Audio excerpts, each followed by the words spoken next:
ஓம் ஸ்ரீ உச்சிஷ்ட மகா கணபதியே நமக. அனைவருக்கும் வணக்கம். அதாவது குரோதி வருடத்துடைய வைகாசி மாத ராசி பலன்கள் மிதன ராசிக்காக உங்களுடன் அருளம்பாடி ஜோதிடர் மீனாட்சி முருகன். 4ஆம் இடம் என்று சொல்லக்கூடிய 4ல் கேது, 9ஆம் இடம் என்று சொல்லக்கூடிய பாக்கியஸ்தானத்தில் சனி ஆட்சி பெற்றிருக்கிறார்.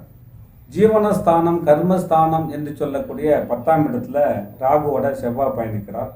லாபஸ்தானத்தில் புதன் சுக்கிரன், 12ஆம் இடம் என்று சொல்லக்கூடிய விரயஸ்தானத்தில் சூரியனும் குருவும் பயணிக்கிறாங்க. இது வைகாசி மாத பலன்கள்.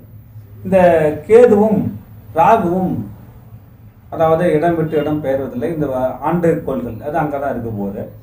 9ஆம் இடத்துல சனி அங்கே தான் இருக்க போகிறாரு. மே மாதம் 1ஆம் தேதி குருவானவர் லாபஸ்தானம் என்று சொல்லக்கூடிய 11ஆம் இடத்துலேருந்து 12ஆம் இடம் விரயஸ்தானத்தில் அமர்ந்திருக்கிறார்.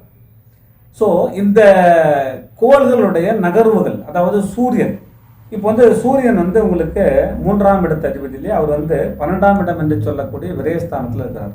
அப்போ நம்ம இந்த மிதன ராசிக்காரர்கள் முயற்சிகள் செய்வதில் ஒரு கவனம் தேவை. அடுத்தபடியாக குரு சூரியன் சேர்க்கை ஒரு சிறப்பை தரும். இந்த குருவானவர் யார் அப்படின்னா தனக்கார், எல்லாருக்கும் தனத்தை தரவர். உங்களுக்கு கேந்திராதிபதி தோஷத்தை தரவர் அவர் தான். 10ஆம் இடத்துக்கு அதிபதி அவர் தான். அப்போ தொழில் வழியில் முன்னேற்றங்களை சந்திப்பதில் மிகுந்த கவனம் தேவை. அடுத்தது 10ஆம் இடம் என்று சொல்லக்கூடிய தொழில் ஸ்தானத்தில் ராகு இருப்பதால் இந்த 10ஆம் இடம் தொழில் ஸ்தானத்தில் கொஞ்சம் நான் ஒரு சொந்தமாக தொழில் செய்கிறேன், அதில் கொஞ்சம் முன்ன பின்னமாக இருக்குது, என்னுடைய கம்ப்யூட்டர் கணினி சார்ந்த தொழிலாக செஞ்சுக்கிட்டு இருக்கிறேன், அதில் நிறைய இடர்பாடுகளை நான் சந்தித்து கொண்டிருக்கிறேன் அப்படின்னா அதிலிருந்து மீள்வதற்கான வழிகள் என்னவோ அந்த வழிகளை என்னென்னு பார்த்து அதன் மூலமா நம்மளை தீர்த்து கொள்வது நல்ல பலனை தரும். அதாவது இந்த மிதன ராசிக்கு இந்த குருவானவர் 12ஆம் இடம் என்று சொல்லக்கூடிய அயன சயன சுகத்தில் அமர்ந்தாலும் விரைய குருவா வர்றார். ஸோ இந்த விரைய குருவா என்ன பண்ணுறாருன்னா 4ஆம் இடத்தை பார்க்குறாரு. அப்போ 4ஆம் இடம் என்பது வண்டி வாகனம், அப்போ தாயாரோட உடல்நிலை, மனைவனுடைய சுகம், வீடு, இந்த படியான காரத்தத்துவங்களை குறிக்கும். ஸோ அதில் ஒரு முற்போக்கு எண்ணங்கள், முற்போக்கு சிந்தனைகளுடன் நீங்கள் செயல்பட்டால் அதிலிருந்து நம்ம எப்படி மேலலாம் அப்படின்னு சொல்கிறதுக்கான ஒரு அமைப்பாக இதை நான் கருத்தாக பதிவு செய்கிறேன். அடுத்தபடியாக 6ஆம் இடம் இல்லையா, அப்போது இது நான் நாள்பட்ட வியாதியில் இருக்கிறேன், எனக்கு பிரச்சனையாக இருக்குது, எனக்கு உடல்நிலை சரியில்லை, தாயாருக்கு உடல்நிலை சரியில்லை, மருத்துவ செலவுகளில் இருந்து ஒரு முன்னேற்றம். நான் எங்கே டாக்டர்கிட்ட செக்அப் பண்ணிக்கிட்டு இருந்தேன். இந்த மே மாதம் 1ஆம் தேதி குரு பார்வை வந்த பிறகு பரவாயில்ல, என்னோட உடல்நிலை கொஞ்சம் முன்னேறி இருக்குது அப்படின்னு சொல்லலாம். அடுத்தது 8ஆம் இடம் என்று சொல்லக்கூடிய மறைவுஸ்தானம், வம்பு வழக்கு, ஆயுள் ஸ்தானம் என்று சொல்லக்கூடிய கண்டாதி கண்டங்களை தரக்கூடிய 8ஆம் இடத்தை அவர் பார்வை செய்கிறார். அதில் ஒரு நல்ல கிரகங்கள் இருந்து அந்த குரு பார்த்தால் அந்த உங்களுக்கு கோர்ட்டு கச்சேரி இந்த மாதிரி பிரச்சனைகள் இருந்து ஒரு விடுதலை உங்களுக்கு கண்டிப்பாக இந்த வைகாசி மாதம் கிடைக்கும். அப்போது பணம் என்பது, தனம் என்பது சந்திரனை பொறுத்து. இப்போ தனக்காரகன் சந்திரன் 2.25 நாட்கள் மாறி மாறி போயிட்டு இருக்க போகிறார். ஸோ அவரே எடை போடுவதை விட குரு தனக்காரகன் இல்லையா, அவர் சூரியனுடைய நட்சத்திரத்தில் வரார். அப்போ அந்த 3ஆம் இடம் முயற்சியாக செஞ்சு அதனுடைய வர பணத்தை நல்ல வழியில் செலவு பண்ணி அதிலிருந்து வர்றது நல்ல ஒரு அமைப்பாக கருத்தாக நான் உங்களிடம் பதிவு செய்கிறேன். அடுத்தபடியாக பார்த்தோம் அப்படின்னா ரிஷபத்தில் இருக்கிற புதன் உங்கள் ராசிக்கு ஒரு ராசிநாதன் இல்லையா, அவர் ரிஷபத்துக்கு வரார். அப்போ ரிஷபத்துக்கு வரும்போது அவர் புதனுடன் பயணிக்கிறார். அப்போ ரிஷபத்தில் இருக்கிற குருவானவர் குரு புதன் சேர்க்கை ஒரு படிப்பில் இருக்கிற அந்த மாணவ செல்வங்களுக்கு தான் என்ன படிக்கணும்னு நினைச்சாங்களோ அந்த படிப்பில் இருந்து நல்ல கவனம் செல்வது, ஒரு தேர்வு கிடைச்ச படிப்பை அது நல்ல ஒரு மாற்றத்தை கண்டிப்பாக இந்த புதன் பகவான் கொண்டு வரார். இப்போ குரு புதன் சேர்க்கை, அதாவது தனித்த புதனாக இல்லாமல் குருவோடு சேர்ந்தால் அது அதுவும் 12ஆம் இடம் என்பது ஒரு சிறப்பான அமைப்பாக கூட இங்கே செய்யலாம். உங்கள் பர்ச்சாத்தில் உங்களுடைய ஜனனகால ஜாதகத்தில் இந்த குரு புதன் சேர்க்கை எந்த அளவுக்கு வேலை செய்யும் அப்படின்னா உங்களுடைய பர்ச்சாத்தில் இருக்கிற கிரகங்களுடைய பார்வை இதுக்கு கிடைக்கணும். எப்படின்னு பார்த்தோம் அப்படின்னா இப்போ புதன் திசை ஓடுது, புதன் அந்த குரு மகா திசையில் புதன் புத்தி ஓடுது, புதன் மகா திசையில் குரு புத்தி ஓடுது, செவ்வாய் மகா திசை, அந்த மாதிரி திசையை பொறுத்து நல்ல பலன் இந்த மிதுன ராசிக்கு இந்த வைகாசி மாதம் உண்டு.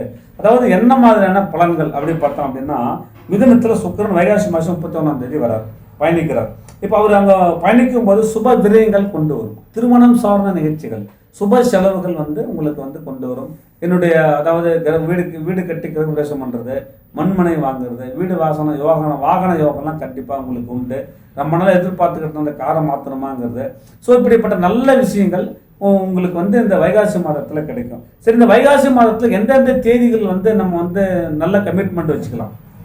அதாவது குடும்ப தலைவிகள் வந்து மெயினாக வந்து இந்த மிதுனது, அதாவது ரிஷபத்தில் குரு.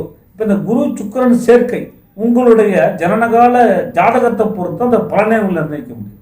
ஸோ அந்த வைகாசி மாதத்தில் நான் ஏதாவது கமிட்மெண்ட், அதாவது திருமணம் சார்ந்த நிகழ்வுகளுக்கு ஒரு அடித்தளம் இடுவது, ஒரு வீடை வாங்க போகிறேன், ஒரு மனையை வாங்க போகிறேன்றது அடித்தளம் இடுவது, இப்படிப்பட்ட விஷயங்கள்லாம் கண்டிப்பாக நடக்கும். உங்களுக்கு ஏதோ ஒரு வழியில் பணம் கண்டிப்பாக உங்களுக்கு வருவது என்பது நிச்சயமே.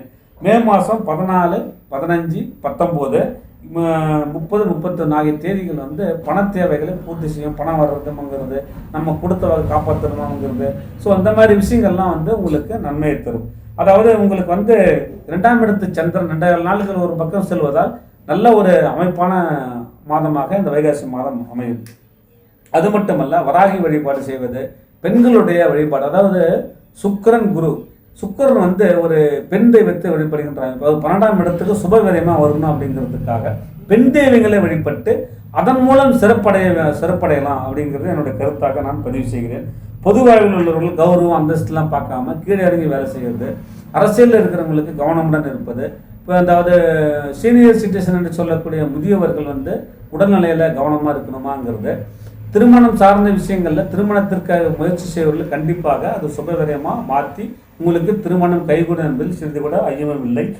அது மட்டுமல்ல, இந்த மாணவ செல்வங்களும் அந்த அடுத்தபடியாக அந்த 2 வீலர் வண்டி ஓட்டுறாங்க, வாகனத்தில் வந்து மிகுந்த கவனமுடன் இருப்பது நல்ல பயனை தருவங்களுக்கு. ஜூன் மாதம் 3, 4, 10, 11, ஜூன் மாதம் 3, 4, 10, 11, ஜூன் மாதம் 3, 4, 10, 11 ஆகிய தேதிகள் வந்து உங்களுக்கு வந்து பணம் வர்றதுமாங்கிறது, நல்ல விஷயங்கள் நடக்கணுமாங்கிறது, நல்ல கமிட்மெண்ட் கொண்டு போகணுமாங்கிற விஷயங்கள்லாம் உங்களுக்கு நல்ல சுப ஆதிபத்தியங்கள் இங்கே நடக்க இருப்பதற்காக காத்து கொண்டிருக்கிறது.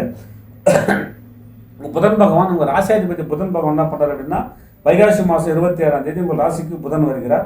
உங்கள் ராசிநாதன் உங்கள் ராசிகளை பலம் பெறுவது யோகமான டைம். அதாவது புதன் வந்து உங்களுடைய ராசிக்கு மிதுனத்திலே ஆட்சி பெற போகிறார். அப்போ ஆட்சி பெற்ற கிரகம் அள்ளித்தரன் இல்லையா, 12ஆம் இடத்துல குரு பகவான் இருக்கிறார். அப்போ இந்த காம்பினேஷன் வச்சு பார்க்கும்போது இந்த உங்களுக்கு வைகாசி மாதம் 26ஆம் வைகாசி மாதம் கடைசியில் உங்களுக்கு நல்ல நிறைய பலன்கள் வரணுமாங்கிறது, அடுத்த ஸ்டடிக்கு போகணுமாங்கிறது, இந்த வேலையை விடலாமா வேணாமாங்கிறது, இந்த மாதிரி விஷயங்கள்லாம் வந்து நல்ல முடிவுகளை வந்து வைகாசி மாதத்தில் 3ஆவது வாரத்துக்கு மேலே இந்த முடிவு நீங்கள் எடுக்கிறதுல நல்ல ஒரு நிதர்சனமான முடிவு உங்களுக்கு கண்டிப்பாக கிடைக்கும். கணவன் மனை அந்யோன்யம் வந்து கொஞ்சம் விரிசல்கள் கொண்டு வரும். அது வந்து வைகாசி மாதம் 27ஆம் தேதிக்கு மேலே நல்ல பலனை தரும். அதாவது பெற்றோர்கள் வந்து தன்னுடைய குழந்தைகளுக்கு ஃபியூச்சரை பிளான் பண்ணுறதுக்கு அது வைகாசி மாதம் 15ஆம் தேதிக்கு மேலே பண்ணால் நல்ல சிறப்பாக இருக்கும். ஏன்னா அந்த கிரக நிலைகள்லாம் அப்போ வந்து மாறிடும். அப்போ குரோதி வருடத்தினுடைய வைகாசி மாத பலன்களாக உங்களுடன் பகிர்ந்து கொண்டதில் ஆனந்தம் அடைகிறேன், மகிழ்ச்சி அடைகிறேன். நன்றி, வணக்கம்.